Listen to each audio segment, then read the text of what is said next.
à tous et bienvenue dans Demain vous appartient, votre émission sur les séries de TF1.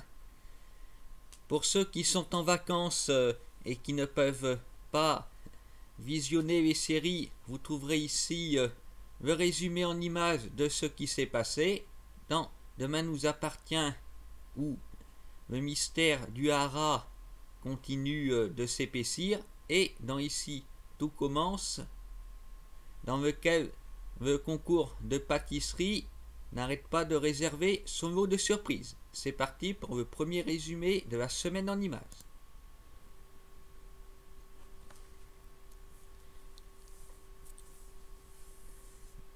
Le mystère de Diane a enfin été résolu.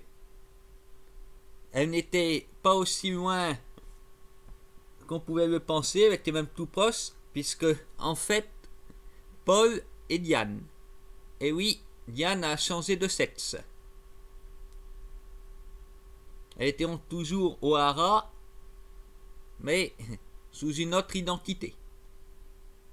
La police pense que c'est donc cette personne qui s'est introduite chez Samuel pour lui tirer dessus. Il y avait ses empreintes sur l'arme, évidemment, puisque c'est Paul qui s'en occupe.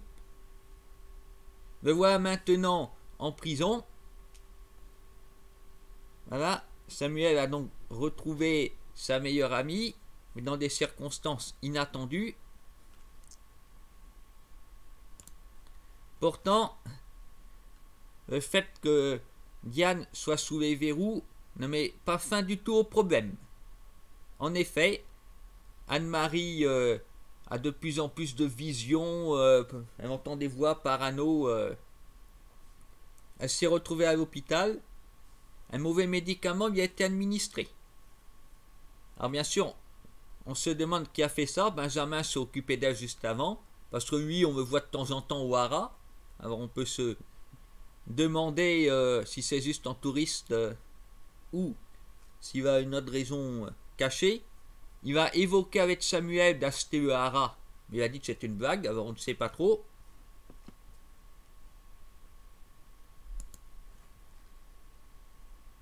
En tout cas, les soupçons se sont portés sur Cédric, sauf que lui aussi a été retrouvé dans un sale état. Il se retrouve à son tour dans le coma à l'hôpital. Ce qui permet à Nour de se rapprocher à nouveau des enfants.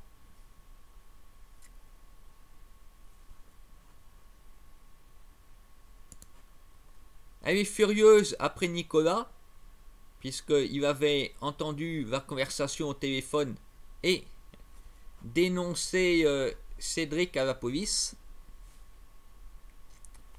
Évidemment, on ne voit pas trop l'intérêt de Cédric dans l'affaire. Pourquoi est-ce qu'il s'en serait pris à Anne-Marie, volontairement ou pas? Et les circonstances de sa disparition sont drôles aussi, parce que tout comme Anne-Marie, il a reçu un appel disant que sa fille était en danger. Il est parti et on n'en sait pas plus de ce qui lui est arrivé ensuite. Mais c'était le même numéro de téléphone. Alors voilà. Ce serait Victoire qui serait visée par tout ça, puisque Anne-Marie a été appelée. Alors on se demande qui en veut à Victoire. Peut-être Franck, avec qui elle était sortie au tout début de la série, qui, je vous le rappelle, était un sacré pervers. Sinon, Nicolas, je me méfie de lui aussi. Il est là depuis quelques mois, on l'a très peu vu. Là, il se dévoile davantage, il fait acte de présence. Alors je me dis, et si c'était lui, il travaille à l'hôpital, si c'était lui qui a fait tout ça, il va retrouver le sac perdu par Anne-Marie. Après, quel est son but? On ne voit pas trop. Renaud paraît d'une de ses ex. Est-ce que Nicolas serait un fils illégitime de Renaud et il ne serait pas content que Samuel hérite du Hara? On ne comprend pas pourquoi il y aurait Anne-Marie dans l'affaire. Étrange.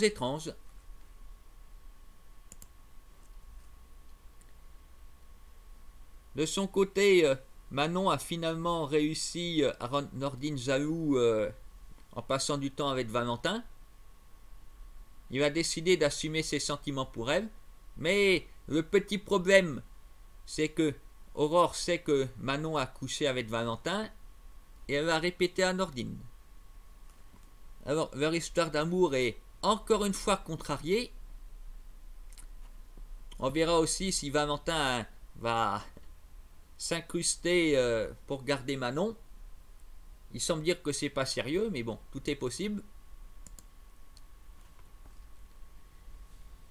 Camille continue de faire pas mal de fêtes avec Emma. Heureusement, elle se réconcilie quand même avec Jordan. Parce que ce sont des fêtes et des fêtes alcoolisées. Je trouve qu'Emma a une mauvaise influence sur Camille. Dans la précédente intrigue, Emma passait pour une victime de ses parents. Bon, c'est toujours le cas, mais ça semble être comme une fille assez ingérable. Roxane est elle aussi de plus en plus difficile à supporter depuis qu'elle est enceinte. C'est pour ça que Sarah va s'isoler avec Bart. Le problème, c'est que Roxane arrive. Bon, finalement, ils vont tous habiter ensemble. Ils ont raison. Les futurs parents se doivent d'être unis. Et enfin, nous aurons vu le grand retour de Juliette et Gaspard.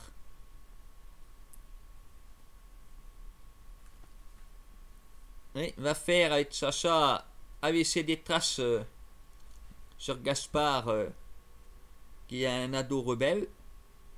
Il va faire la rencontre de Jack. Alors on se demande, futur couple. Voilà, donc nous aurons toujours pas mal de questions sur ce qui se passe au Hara. Peut-être que ça n'a rien du tout à voir avec l'affaire concernant Victoire et Samuel. Nous allons à présent nous intéresser à notre autre série de quotidiennes. Ici tout commence.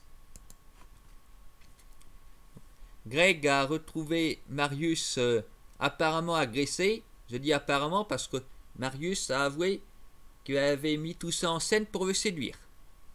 Est-ce la vérité? Toujours est-il que Marius a décidé d'abandonner le concours de pâtisserie. C'est peut-être aussi le meilleur moyen de se faire oublier si c'est lui le coupable. Greg a soupçonné Ruben, qui lui a dit qu'il avait découvert la vérité. Il a été le rejoindre dans sa chambre, mais les deux ont été assommés. Après, Ruben, il a nié tout ça, et lui aussi a abandonné, pour raisons personnelles. Il avait parlé, on n'en saura pas plus. Ce grand taiseux continue à garder le silence. En tout cas, pour Greg, les ennuis ne s'arrêtent pas, même que les autres le prennent bizarrement pour un fou. Il reçoit un SMS de menace. S'il veut pas qu'Eliot meure, il doit faire en sorte que son père rate. Alors, on peut se poser des questions aussi sur qui est l'auteur du SMS. En face, c'est Cardone, mais Eliot est dans sa brigade. En tout cas, cette dernière n'est pas très futée. Elle était bien partie certainement pour réaliser l'épreuve, mais voilà, en train de dire du mal de Salomé devant Swann. Alors du coup, ce dernier a fait exprès de rater le gâteau. C'est pour ça, Cardone a lamentablement échoué. Tessier, quant à lui, n'a pas de sens, avec sa sclérose qui revient. Heureusement qu'il a Enzo qui a de bonnes idées. Ainsi, il va réussir à bien s'en sortir. Mais, coup de théâtre, juste après, Enzo a été visé par une fessette anesthésiante remplie de somnifères. En fouillant les environs, ils ont trouvé une photo. Alors, bien sûr, ils pensent que c'est Swann. Ça me paraît peu probable, étant donné que Swann n'a visiblement pas en tête de gagner le concours à tout prix. Il préfère nuire à Cardone pour défendre Salomé. En tout cas, ça y est, les grands chefs se décident à réagir et à prévenir la police. Ils trouvent que ça mérite une enquête. À l'aube de la dernière semaine, il serait temps. Il n'y a que le chef d'émir qui, lui, ne voulait pas prévenir la police, il voulait attendre. Voilà. Bon, il est gentil, le chef d'émir, par rapport aux trois autres, il veut le plus effacer. Et justement, il peut très bien être le coupable. Parce qu'on peut quand même élaborer des théories qui vont en ce sens. Ruben, c'est son employé. Donc, il était bien placé pour connaître un secret sur lui.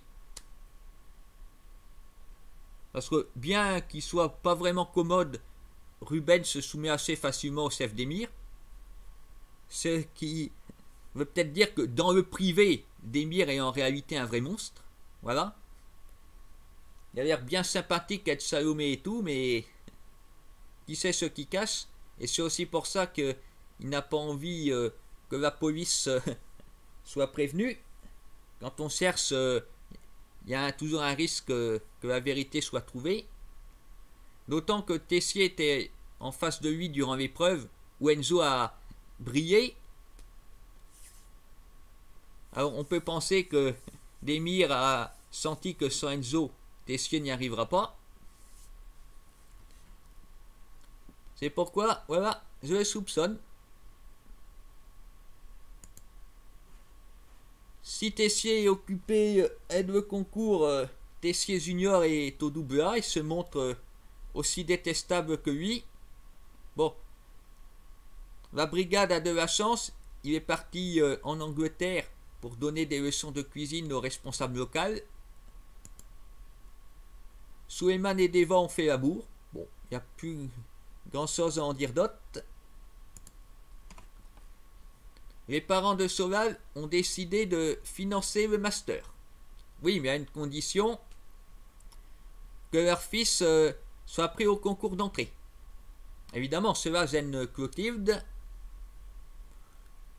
qui pourtant a fait des pieds et des mains pour que son propre fils soit accepté, hein, mais bon, c'est comme ça. Elle a envie devant Rose de jouer à la professionnelle incorruptible. Joachim est revenu et c'est une surprise, il connaît Tony. Les deux sont amis. Alors, quand je vois ça, je me dis, on va sans doute bien rigoler quand il y aura un apéro organisé avec tout ce monde. Parce que Guillaume le jaloux, ah ben là, il va se retrouver dans une situation cauchemardesque. L'ex de sa copine et le nouveau mec de son ancienne femme ensemble, ces deux bêtes noires réunies qui pourront faire front contre lui. Comme quoi, la vie réserve pas mal de mauvaises surprises. Voilà, alors, ce concours de pâtisserie n'en finit pas de nous étonner. Normalement, la semaine prochaine, ce sera la 4e et dernière épreuve, avec l'annonce des résultats finaux et la révélation du coupable, à moins que ça se poursuive une semaine de plus. Voilà, je vous rappelle pour le moment le classement. C'est donc le chef de l'Aubel qui est en tête, suivi par Tessier, Demir et Cardone en dernier. Donc pour rattraper son retard, si Cardone devra remporter la prochaine épreuve, sinon c'est raté pour elle. Elle a une dangereuse pression avec ce système de points. Pour la suite, dans Demain nous appartient, on se demande aussi, est-ce que le coupable de ce qui arrive au Hara sera dévoilé cette semaine? Nous verrons. Ces deux intrigues semblent toucher à leur fin.